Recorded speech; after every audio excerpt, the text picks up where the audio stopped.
s'intéresser à ce qui se passe en cette période de l'année à Londres. C'est un rassemblement spectaculaire, vous allez voir, de milliers de pères et de mères Noël. Toute la famille, monsieur, madame Noël, se rendent là-bas. Pourquoi? Alors ça, c'est une question que l'on peut poser à notre correspondant sur place, Loïc Delamornay. C'est une tradition britannique, paraît-il. Alors, est-ce que ça cache un message caché, je ne sais pas. Il faut demander à Loïc. Bonjour. Bonjour William, là pour être franc, non, malheureusement, il n'y a pas de message cassé dans ce SantaCon, ce rassemblement, cette déferlante de pères et de mères Noël sur Londres. En fait, l'objectif c'est tout simplement de faire la fête et vous allez voir, les Britanniques, les Anglais sont assez bons là-dedans. Alors je vous le dis tout de suite, s'il y a des enfants près du téléviseur, vous pouvez leur faire détourner le regard parce qu'ils vont avoir une vision du Père Noël assez différente de ce qu'on leur a enseigné. Ah ouais. Ou alors vous allez tout simplement leur expliquer que bien sûr ce qu'ils vont voir, ça n'est pas le vrai Père Noël qui lui est un honorable monsieur beaucoup plus digne que ce que vous allez voir. Regardez ce reportage que nous avons réalisé avec Christophe Aubert et Nick Bousby.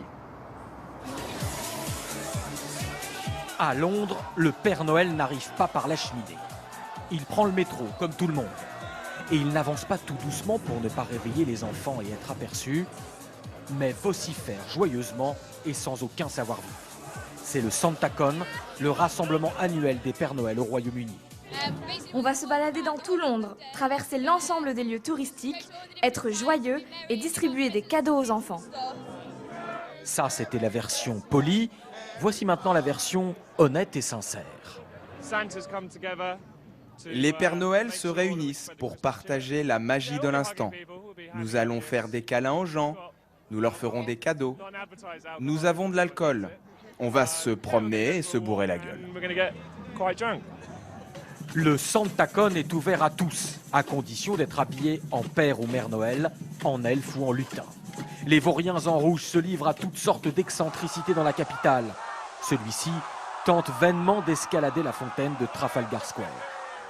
Mais c'est le soir que l'esprit de Noël tourne totalement à l'esprit du chaos. Imbibés d'alcool, les Santa, comme on les appelle ici, dérangent les éboueurs dans leur travail ou harcèlent les chauffeurs de taxi. Des Pères Noël qui tentent d'atteindre péniblement les sommets de cabines aussi rouges qu'eux, avant de finir comme il se doit, dans les ordures. Tout ça est extrêmement délicat et distingué. Alors Santa Code, c'est Santa Claus, conférence de Santa. Il y a aussi un jour important, c'est le Jumper Day. Le Jumper Day, c'est aujourd'hui parce que ça me fait penser au journal de Bridget Jones, avec ce pull assez spectaculaire.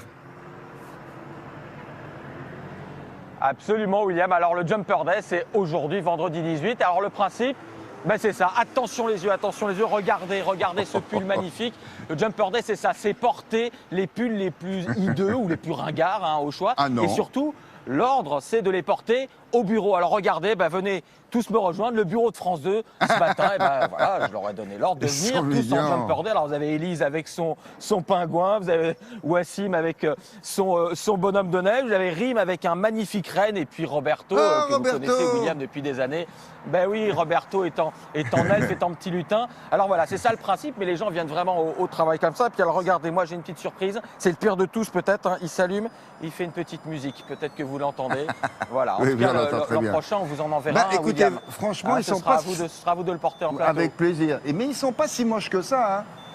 Moi, j'ai vu des pulls comme ça ici, en dehors du Jumper Day, qui était pire, franchement. Ils sont pas si moches que ça. Alors, il y en a qui ont parfois quelques craintes. On a Christophe là, qui est derrière la caméra, il se cache, il n'a pas voulu en porter un aujourd'hui. Ouais, il a un petit peu peur. C'est dommage, mais on vous l'enverra en plateau. C'est dommage pour Christophe. Bon, en tout cas, merci à vous tous pour ces reportages réguliers. Merci à toute l'équipe et bon Noël à vous. Au revoir. Et on vous souhaite à tous un très joyeux Noël de la part du bureau de France de Londres. Merci. À plus tard. Une revue de presse maintenant avec Frédéric Vion qui n'a pas mis son pull. Dommage.